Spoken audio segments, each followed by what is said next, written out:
Так, ну вот, на прошлом занятии мы говорили о том, что наша измерительная система, как любая другая сложная измерительная система, нуждается в периодической проверке калибровки.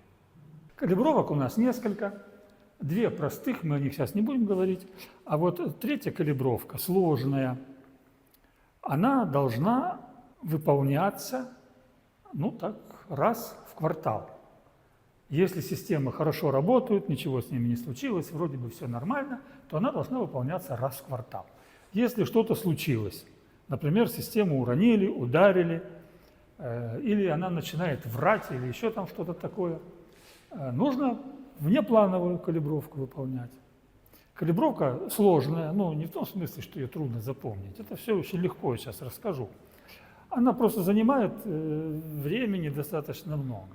Если делать не спеша, спокойно, не ошибаться при этом, не повторять лишний раз действия, то калибровка двух стереопар занимает примерно час. То есть нужно раз в квартал потратить 1 час, ну там еще какое-то время на подготовку, чтобы быть уверенным, что система измеряет нормально. Как вообще можно откалибровать систему? Единственный способ откалибровать систему в условиях автосервиса, потому что на заводе там есть более сложные стенды для калибровки, а в условиях автосервиса мы можем только показать нашей системе какие-то отрезки, которые мы заранее измерили, и мы их знаем, и компьютеру сказали, и компьютер их знает. А система будет их измерять, и на основании того, так сказать, насколько результат измерения отличается от правильной величины, она будет выполнять, так сказать, какие-то действия, чтобы эту ошибку уменьшить. Ну, что мы можем ей показать? Здесь мы будем показывать вот этот наш здоровенный длинный калибр, который универсальный, на нем много различных точек. Мы покажем ей 3 точки. Точка первая, где гаечки лежат, точка вторая, и там в конце гаечки лежат 3-я точка. В память компьютера, вот это важно, это надо запомнить. Вот то, как я буду ходить, какая точка первая, какая вторая, какой отрезок первый, какой второй, это ничего запоминать не нужно, нужно запомнить принцип. Потому что ходьбы будет очень много, и все это запоминать совершенно бессмысленно. А принцип, он очень простой, он один. Мы в память компьютера заносим 2 расстояния, 2 длины. Это длина малого отрезка, вот он наш малый отрезок. Он примерно 4 метра. Ну, точную величину мы измеряем, заносим в компьютер. И заносим в компьютер большой отрезок, тоже от этой же самой точки, но до крайней точки. Это примерно 8 метров. Вот эти 2 величины, точно измеренные, должны находиться в программе, в памяти компьютера, чтобы она могла сравнивать реальные измерения с теми, которые должны получиться в идеале. Итак, еще раз, у нас 2 отрезка, 2. Малый отрезок и большой отрезок. Это первое. Второе. Мы будем измерять наши отрезки обычной нашей указкой. То есть мы будем ходить. Как мы будем ходить, вы сейчас увидите. Надо держать в памяти единственное. Есть малый отрезок, есть большой отрезок. Мы будем ходить и измерять, прикладывать к одной точке, ко второй, к третьей. Соответственно, нужно каким-то образом расположить нашу систему, нашу стереопару. Калибруется каждая стереопара в отдельности. Вот давайте посмотрим. Вот исходное положение. Вот у нас вспомогательная система, ну, вспомогательная. У нас есть главная номер 1 и ведомая номер 2. 2 системы. Калибровать мы будем их по очереди. Вот тут есть одна тонкость, я не помню, говорил я об этом уже или нет, но главная камера, у нас камера номер 1. Вот она. Она электрически главная, то есть она немножко по-другому подсоединена ко всей этой системе. Из нее выходит сигнальный провод, который поджигает все остальные 5 камер, дает им импульс, чтобы они открыли затворы и сделали фотографию. Соответственно, когда мы будем работать только с системой номер 2, система номер 1 все равно должна быть в сети. Она должна быть также стандартно подключена, то есть должны быть подключены обе системы. Тогда мы только сможем воспользоваться, так сказать, этими камерами. Все системы у нас подключены. Нужно расположить ту систему, которую из них мы собираемся калибровать. Какую будем калибровать? Ну, будем ставить все на штатив, который входит в комплект поставки. Он не только для калибровки, он и для измерений. Можно раму измерять одной стереопары и так далее. Это полезный очень инструмент. Но кроме того, он используется для калибровки. Начнем с той, которая ближе. Давайте сначала ее поставим сюда. Вот мы ее снимаем и аккуратненько ставим на штатив. Вот ее исходное положение. Ну, тут не просто так это положение выбрано. Во-первых, расстояние до первой точки от системы, вот так прямо измеряем, отсюда до первой точки должно быть 2,5 метра. 2,5 или 2,60, там, это не очень точно нужно измерять. Главное, чтобы не 3 было и не 2. 2,50, 2,60. Должно быть расстояние до первой точки. Первое. Второе. Поскольку мы будем работать нашей указкой, будем ставить ее на пол вертикально, то высота расположения на штативе должна быть такая, чтобы камеры были примерно на высоте середины указки. Но обычно, когда мы во время обучения все это рассказываем, мы тут делаем жирную такую черточку, и высота уже определена, не надо ничего мерить. Система установлена, смотрит она прямо.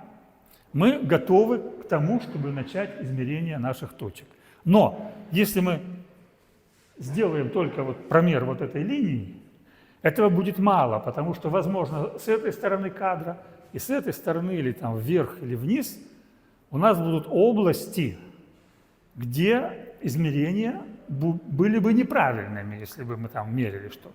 Вдоль этой линии все будет хорошо, а в остальных частях кадра у нас, возможно, будет плохо. Чтобы полностью всю область охватить вот этим нашим процессом калибровки, нам бы хорошо было вот наш калибр передвинуть вправо, влево, поднять, опустить и так далее. Но мы этого сделать не можем, потому что калибр, во-первых, он очень большой, а кроме того, в условиях автосервиса такого калибра как такового нет. Мы делаем точки в раме, в силовой раме, наносим вот эти вот керном несколько точек, и это уже точно получается неподвижная система. Но чтобы, тем не менее, вот эту задачу решить, мы будем двигать нашу стереопару. Будем поворачивать вправо, влево и будем наклонять, так сказать, опускать. Вот все, что нужно знать о принципе калибровки. То есть мы будем показывать наши точки, показывать наши отрезки. Малый отрезок и большой отрезок будем показывать системе, которая смотрит прямо, смотрит слегка слева, смотрит справа, вверх, вниз и так далее. Мы готовы начать наши измерения, но для этого нужно в программе запустить соответствующую процедуру. Вот все процедуры калибровки находятся в меню «Сервис». Сервис, и вот первые 3 – это калибровки. Калибровка адаптеров – это калибровка вот этих вот иголочек. Калибровка стоек – это уточнение взаимного положения систем, когда они 2 меряют один автомобиль, нужно проконтролировать, достаточно ли правильно они друг друга определяют. И то очень быстро делается, а вот пользовательская калибровка, она вот, собственно, сейчас и обсуждается. Это длительная такая калибровка, основательная. Она пользовательская, потому что раньше тут была еще и тут же и заводская калибровка была. Но мы ее вынесли в отдельное измерение, а название оно так исторически сохранилось. Пользовательская калибровка. Вот мы эту пользовательскую сейчас запустим. Выбирайте оптическую пару для калибровки. Но мы уже поставили на штатив нашу пару номер 2. Вторая пара. Первая – это главная. Вторая – открывается то самое окно, которое в остальных калибровках тоже примерно так же присутствует. Тут две кнопочки активные. Фото и калибровать. Мы сейчас, программа так работает. Вначале нажимаем кнопочку фото, бегаем по этим точкам, программа все эти точки фотографирует, запоминает фотографии, потом нажимаем калибровать, и все фотографии сразу, там их штук 80 получается, обрабатываются единым таким куском, чтобы все ошибки во всех направлениях по возможности одновременно уменьшить. Поэтому сначала накапливаем фотографии, потом калибруем. Ну и здесь то, что вы уже прекрасно знаете. Малая указка. Большая указка. Мы будем измерять большой указкой, поэтому тут стоит красная большая указка. Нажимаем кнопочку «Фото», и мы готовы ходить по нашим точкам. Вот сейчас мы начнем это делать. Мы откроем камеры, потому что камеры открываются только на процедуру измерений. Это относится ко всему. И к калибровке, и к измерению автомобиля и так далее. Это я уже говорил. Просто так камеры стоять открытыми не должны. Вот я их открыл, и сейчас буду ходить мерить. Я уже сказал, что у нас, нам не нужно запоминать, тут все будет по-разному. Туда пошел, сюда пошел, к той точке, к этой. Нам нужно четко знать, что у нас есть два отрезка. Малый отрезок и большой отрезок.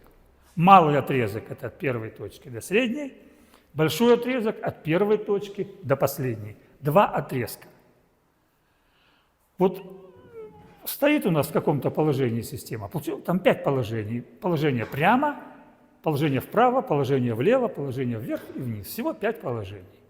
Вот она как в каком-то положении установлена, и в этом положении нам нужно измерить 2 отрезка, и все. Вот вся наша задача в этом. 2 отрезка. Потом повернем ее чуть-чуть. Опять 2 отрезка. Малый, большой, малый, большой. Какой отрезок в начале не имеет значения. Можно большой, малый, можно малый, большой. Первое. Второе. Какую точку первую отрезка брать, тоже не имеет значения. Это все определяется тем, куда нам ближе идти. Вот как путь более, кстати, оптимальный, вот так мы ходим. Чтобы зря не ходить, так мы ходим. Это другие уже соображения, а программе все равно. Ей главное, чтобы пропикали одну точку отрезка, пропикали другую точку отрезка. Каждая точка пикается 4 раза. Это делается для увеличения точности, для того, чтобы статистику можно было применять. Вы прекрасно это знаете по измерениям уже. Когда мы раму измеряем, там она много раз говорит, еще раз, там еще 2 и так далее. Там она следит. Здесь она ничего не следит. Здесь мы должны сами знать, что каждую точку пикаем 4 раза. Пикаем и немножко сдвигаем указку, наклоняем, как во время обмера рамы. Вот давайте возьмем первую точку. Там у нас нажато фото, нажата большая указка, адаптер номер 1.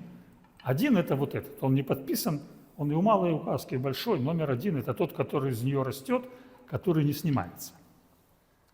Итак, мы готовы пикать.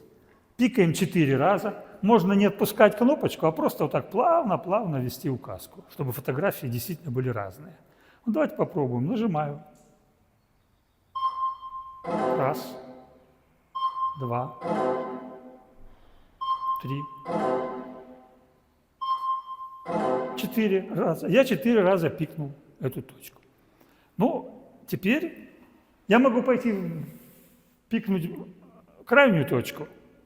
В системе отобразится большой отрезок. Могу среднюю точку, отобразится малый. По дороге мне, наверное, логично померить вот эту точку.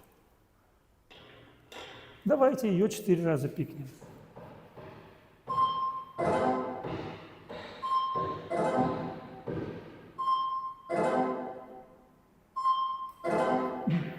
Вот, если посмотреть на экран, то мы увидим, что в нашем окошке выскочили какие-то циферки.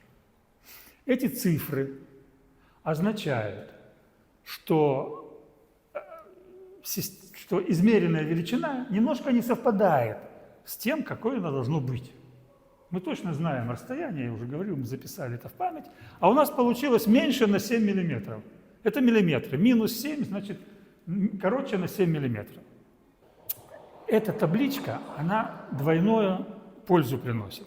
Во-первых, как только она выскочила, сразу становится понятно, что мы закрыли отрезок. Все, мы закрыли отрезок, 4 раза пикнули начало, 4 раза пикнули его конец. 8 пиков мы сделали, отрезок закрылся. Это очень полезно, потому что если будешь просто без всяких, так сказать, без всякой обратной связи там 80 раз пикать, то постепенно собьешься. А здесь все понятно, все, пикнули, отрезок закрыт. Вторую пользу эта табличка приносит такую, что вот сейчас, кстати, цифра больше, чем надо, потому что я специально сейчас, перед началом калибровки, это же мы учимся, я специально испортил параметр. Один параметр взял и прям насильно залез туда в калибровочный файл и его испортил, чтобы ошибки были большие. Вот они сейчас больше, чем надо, потому что отрезок этот ближний, а реальная ошибка для него 2-3 миллиметра. 2 даже, может быть, не 3. А тут у нас 7. Вот как будто бы, может быть, мы ее уронили, может быть, еще что-то. Вот такая ошибка возникла. Если здесь стоит величина 500, там, 300, 200, 1000, то значит мы что-то не так померили. Мы, например, могли померить первую точку, потом 2 раза пикнуть вторую, потом 2 раза пикнуть последнюю. Система сойдет с ума и начнет тут показывать ерунду. А так у нас нормальные миллиметры. Ну, 7 миллиметров, значит 7 миллиметров. Это вполне реальная ошибка. Итак, понятно, табличка выскочила, мы на нее посмотрели. Издалека все прекрасно видно. Мы закрыли малый отрезок. Вот там пикнули, здесь пикнули. Ну, наверное, мне проще пойти сюда и попробовать пропикать отсюда. 4 раза. Ну и теперь у меня выбора нет, я должен пропикать вторую точку этого большого отрезка. И смотрим на экран. Здесь у нас ошибка 25 миллиметров. Это очень большая ошибка.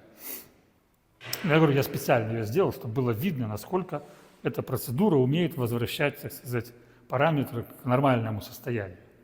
Что мы сделали? Мы пропикали малый отрезок, пропикали большой отрезок. По табличке мы видим, что да, мы этот последний отрезок тоже закрыли. Вот такой термин мы применяем. Закрыть отрезок. Теперь что мы будем делать? Давайте начнем с того, что повернем нашу систему немножко в сторону, вот сюда. А насколько немножко?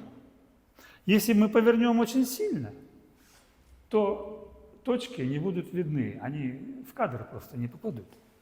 Если повернем слабо, ну, значит, мы не все пространство охватим.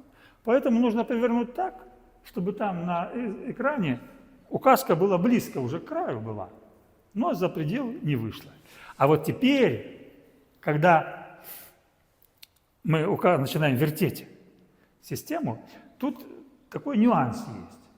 Вот когда мы ее отклоняем, то первая исчезает из поля зрения дальняя точка. Когда мы будем наклонять вверх-вниз, первая будет исчезать ближняя точка.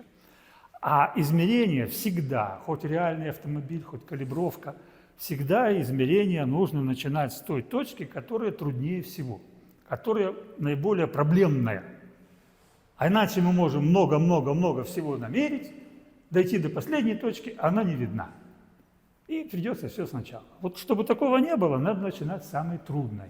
Еще раз, Когда мы вправо-влево наклоняем, у нас первой исчезает самая дальняя точка. Вот она исчезла, а эти еще видны. Вот сейчас на экране будет видно, попадает наша указка или не попадает в кадр. Можно щелкнуть мышкой по черным окошкам, и тогда они окажутся на самом верху, чтобы не закрывала табличка их. Вот, щелкнули. Вот давайте нажимаем. Попала. Но видно, что она уже около края, около самого края.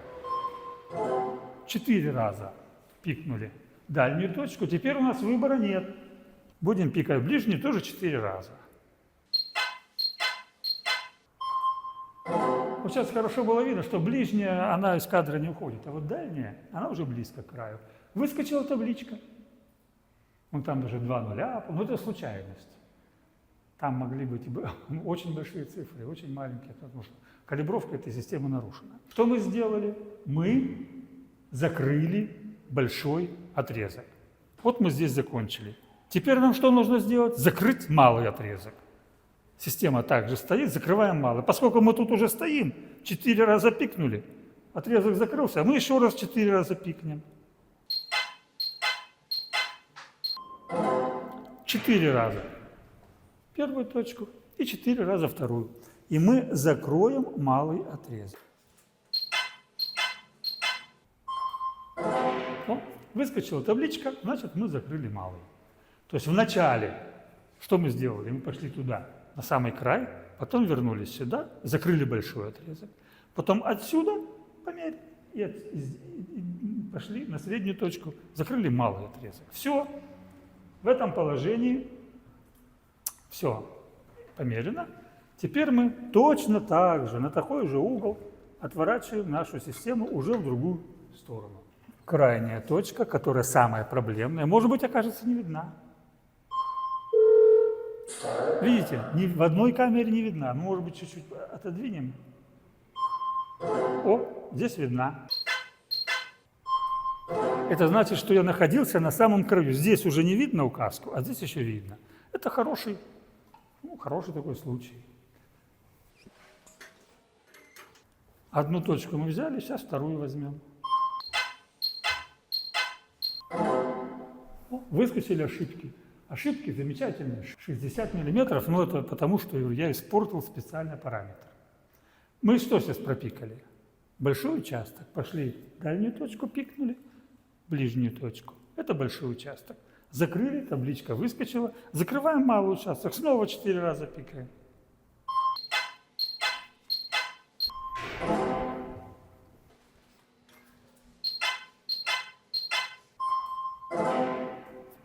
Выскочила табличка, ошибка 20 миллиметров.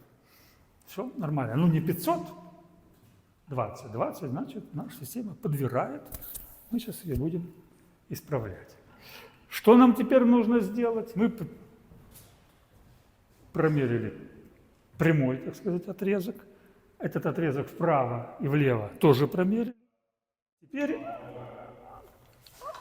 остается... Ну, обычно вот здесь примерно мизинец входит так, не упирается, вот примерно такой угол. И вот теперь, как я уже говорил, проблемной точкой является точка номер 1, ближняя. Мы с нее и начинаем.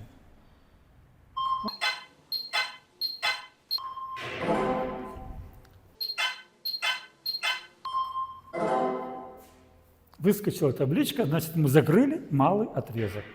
Будем теперь измерять большой. Начинаем с дальней точки, просто удобно было к ней идти, не возвращаться, чтобы...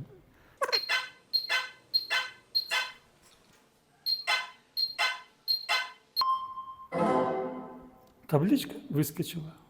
Значит, теперь мы закрыли большой отрезок. Сначала малый, пошли малый отрезок, потом пошли на дальнюю точку, вернулись сюда. Получился большой отрезок. Ну, повторяем последнюю серию, теперь будем делать. Повторяем те же измерения, но примерно на такой же угол опускаем нашу стереопару вниз. Первая точка у нас Самое проблемное, вот мы сейчас посмотрим, насколько... Видите, край указки, вот там у нас цепочка из 2 диодов, третьего нет.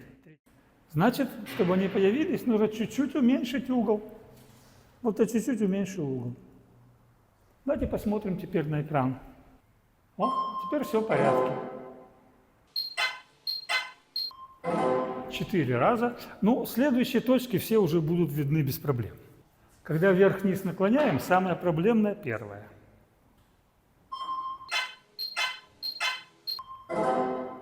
Отрезок закрылся. Будем закрывать большой отрезок.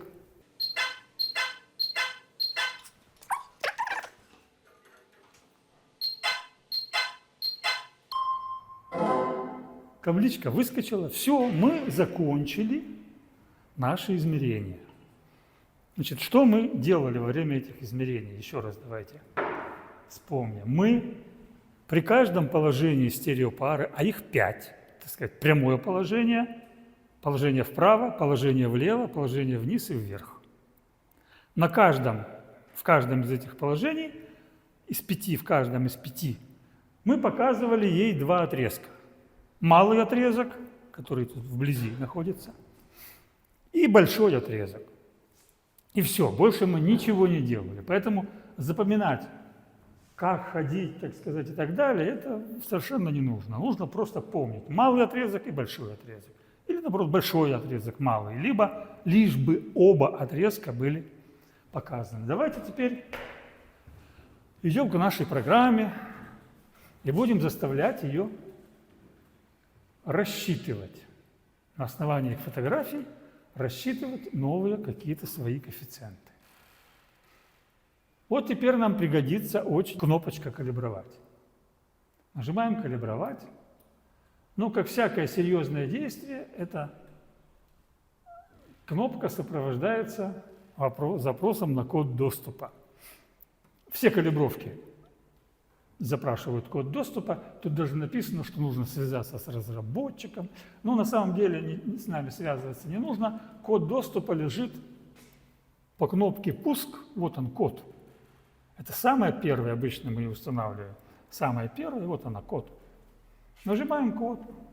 Вот в этом окошке наш код. Он каждый день новый, поэтому запоминать, записывать не надо. Его просто отсюда копируем, а сюда вставляем. И применяем. И программа начала считать. Вот я говорю, что 30 минут уходит на стереопару. Мы спокойно ходим, меряем, это 10 минут. Вот до 20 минут, ну, конечно, это я перебрал 20 минут, но минут 10-15 может уйти на расчет. Это зависит от того, насколько сильно и насколько сложно раскалибровалась система. Вот здесь шаги. 4-й шаг, 5-й шаг, потом, значит, 6-й. Ну, до 100 шагов возможно. Если перешло уже за 100, надо нажимать стоп, все равно уже точнее не получится. Все, 10 минут ждем. Ну вот, наша программа доработала до конца. В этот раз шагов было немного, потому что я испортил только один параметр. Соответственно, ей проще было считать, она быстрее дошла до нужного результата. Посмотрим, что она сделала. Вот эту колоночку мы с вами уже видели. Это те ошибки, которые были в процессе пиканья по нашим старым параметрам. Вот тут есть прокрутка, можем посмотреть всю табличку. Видите, вот она. Тут разные были, и 0 было, и 60 было миллиметров. А правая колонка – это какие результаты получились бы, если бы мы применили вот эти наши новые параметры. Как видите, тут гораздо лучше. Ну, тут тоже может быть и 5 миллиметров, и 3, и даже 7, но 7 не будет, да. Ну, видите, числа очень хорошие. Вот. Причем надо иметь в виду, что эти цифры получены по каждому индивидуальному пику. Вот мы 4 раза пикнули, начало, 4 раза пикнули, конец. Программа дает 4 цифры. Между первым пиком начала и первым пиком конца. Между вторым, третьим, четвертым. А когда мы делаем реальные измерения, вот вы помните, когда мы начинаем удаляться от стереопары, она нам говорит там еще раз, и мы эту же точку пикаем еще раз. Она может сказать еще 2, и мы тогда должны 3 раза пропикать эту точку. То есть количество этих пиков на большом расстоянии уменьшает ошибку, а здесь ошибка не уменьшена. То есть на самом деле она будет еще меньше, когда программа сложит по 4 штуки. За счет статистического разброса средняя получится точнее. Ну вот, посмотрели на табличку, она нас устроила, и мы хотим наши результаты записать в память компьютера, чтобы впредь со следующего уже измерения они применялись в работе. У нас для этого есть кнопочка «Fix», то есть «Зафиксировать». Если нам вот эти величины сильно не понравились, они получились очень большие, нехорошие и так далее, то мы нажимаем кнопочку «Возврат». И вся вот эта наша процедура, которую мы провели, оказывается стерта. В чем там была причина, это уже надо разбираться каждый раз отдельно. Может быть, система не поддается этой калибровке. Не всегда можно раскалиброванную систему вот этой калибровкой восстановить. Иногда бывает так, что ее необходимо отправлять к нам на завод, где у нас на большом стенде мы ее откалибруем заново по-настоящему. Почему по-настоящему? Потому что вот эта пользовательская калибровка не все параметры умеет подкручивать, а только несколько основных. А параметров всего около 100. 100 чисел описывает структуру стереопары, 100 чисел. Программа пользовательская всего 6 подправляет. Поэтому если не получается, всегда, конечно, нужно повторить процедуру. Если опять не получается, тогда отсылайте к нам на завод, мы на заводе прокатаем на стенде, все восстановим. Итак, устроила нас эта таблица. Нажимаем кнопку «Fix», то есть «Зафиксировать». Нажимаем, естественно, нас тут же спросят код доступа. Код доступа у нас в памяти уже есть, мы скопировали, поэтому просто нажимаем «Вставить» и «Применить». Все. У нас все исчезло, уже возврат, фикс, недоступен, все циферки промежуточные, вспомогательные исчезли, осталось только фото и калибровать, то есть то, с чего мы начинали. Но мы второй раз эту систему, конечно, не будем калибровать, мы должны перейти к другой стереопаре. Вот здесь написано «Вторая оптопара». Это окошко, оно только для второй. Нам нужно окошко закрыть и снова зайти в калибровку. Пользовательская калибровка. Мы в нее снова заходим и теперь уже выбираем первую стереопару. И все начинается сначала. Вот, собственно, и все.